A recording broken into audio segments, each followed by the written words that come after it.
नमस्कार दोस्तों, किरण की कहानी चैनल में आपका स्वागत है। आज की कहानी है अभागी माँ।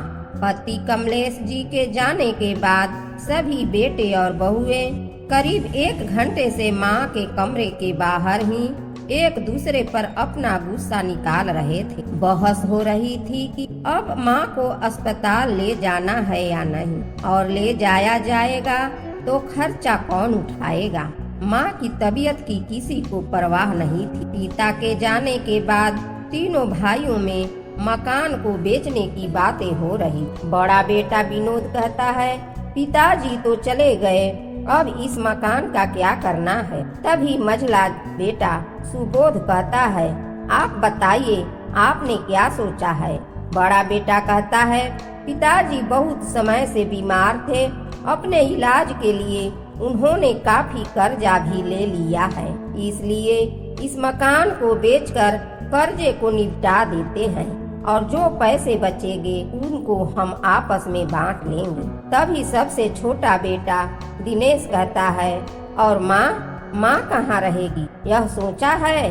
तभी बड़ा बेटा विनोद कहता है, माँ हम लोगों के साथ ही रहेगी और कहाँ जाएंगी। अगर यह मकान बेचना है तो माँ को अपने साथ ही रखना पड़ेगा। तभी विनोद की पत्नी उसे कोहनी मारती है और उसके कान में कहती है, सुनो जी, मुझसे अकेले तुम्हारी माँ की सेवा नहीं होगी, तो जो भी बोलो सोच समझ कर बोलो। विनोद, सुबोध और दिनेश तीनों सगे भाई थे। विनोद सबसे बड़ा था, उससे छोटा सुबोध और सबसे छोटा दिनेश। तीनों भाई शहर में अच्छी तरह सेटल थे और अपने कामों में व्यस्त थे।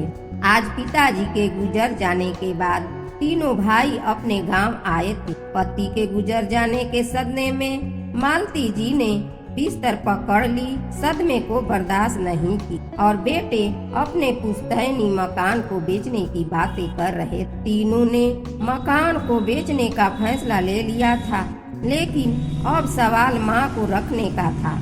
मालती जी अपने बिस्तर पर लेटी हुई सब सुन रही थी। 3 बेटों के होते हुए भी आज वह पति के जाने के बाद खुद को बेसहारा महसूस कर रही थी। फिर भी अपनी पूरी हिम्मत बटोर कर कहती हैं, तुम लोग मेरी चिंता मत करो, तुम लोग जाओ और अपना अपना काम करो, मैं यहीं ठीक हूँ। लेकिन माँ, आपको यहाँ अकेले रखेंगे तो पूरा गांव हम पर थू थू करेगा।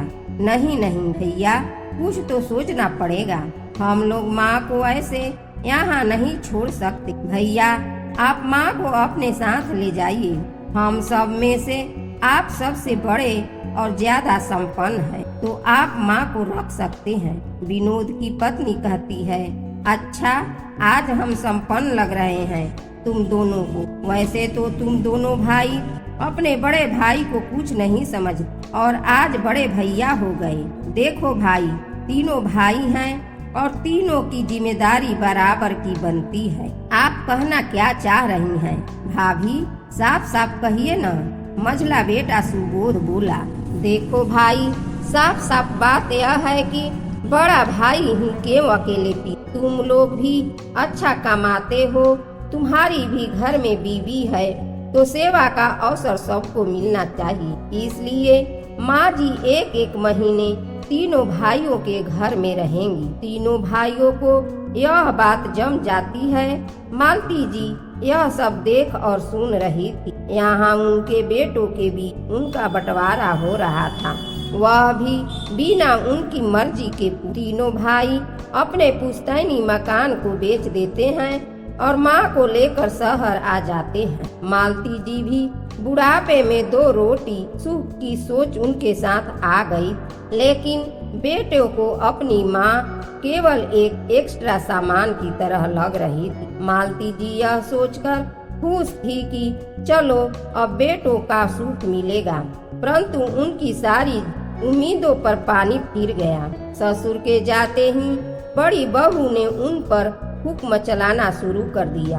उनके घर आते ही बहू ने घर के सारे कामों की जिम्मेदारी उनके ऊपर डाल दी। अब घर के सारे काम मालती जी अकेले ही करती। एक दिन थक हार कर उन्होंने अपनी बहू से कहा, बहू, मुझसे सारे काम अकेले नहीं होते।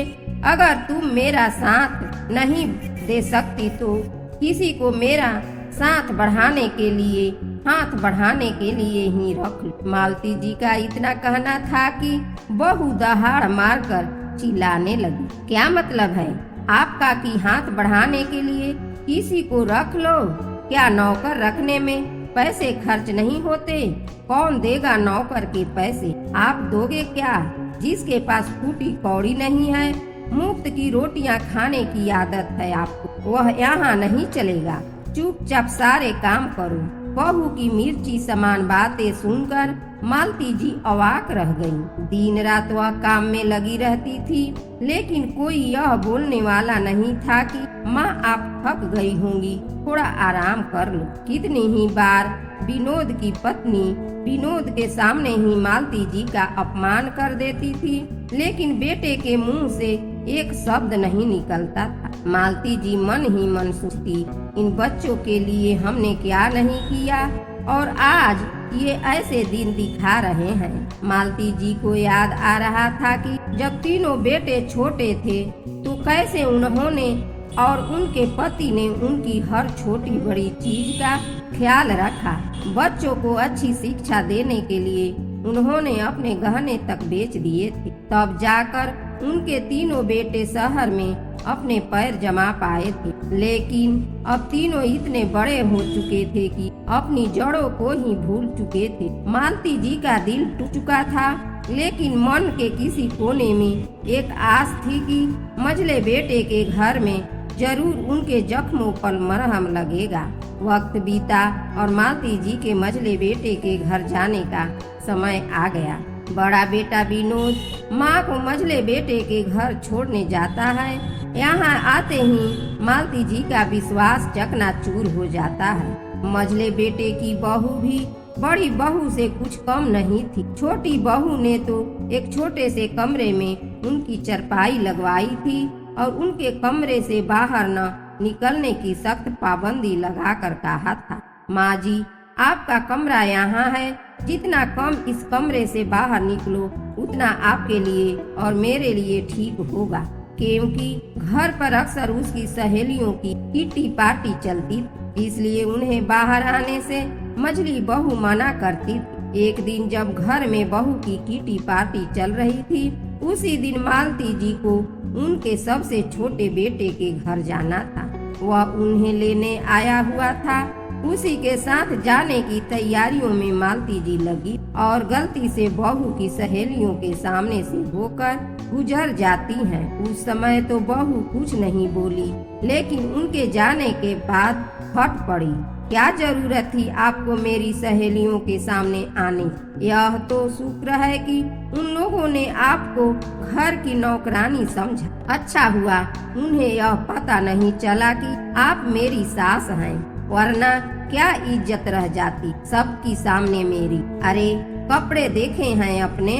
मंदिर में बैठी भिखारी लगती हैं आप। आज तो मेरी सहेलियों को कुछ पता नहीं चला, लेकिन आगे से मेरी बात कान खोलकर सुन लो। घर में जब भी कोई आएगा तो आप अपने कमरे में ही रहा करो। अगर आप आगे से ऐसे बाहर निकली तो मुझसे बुरा कोई नहीं होगा।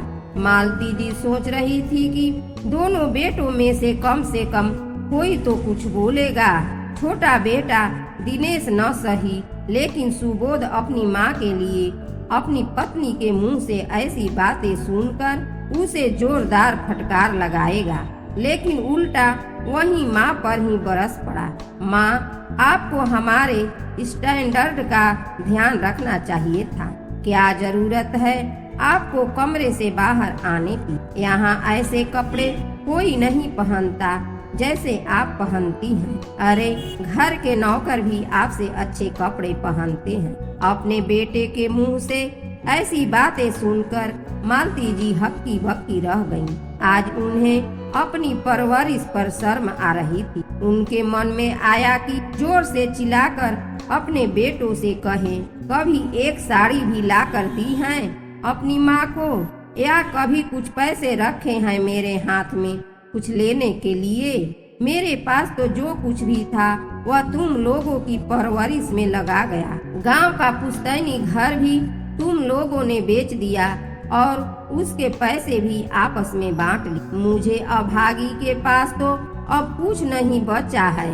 मालती जी मन ही मन यह बातें सोच रही थी, लेकिन किसी से कहने की उनकी हिम्मत नहीं थी। वह पूरी तरह से टूट चुकी थी। तीसरे बेटे के घर जाने की हिम्मत मालती जी में नहीं बची थी, क्योंकि इतनी बेइज्जती होने के बावजूद जब अपने दोनों बेटे के मुंह से एक शब्द नहीं निकला तो वह अब अपने क्या की उम्मीद रखती।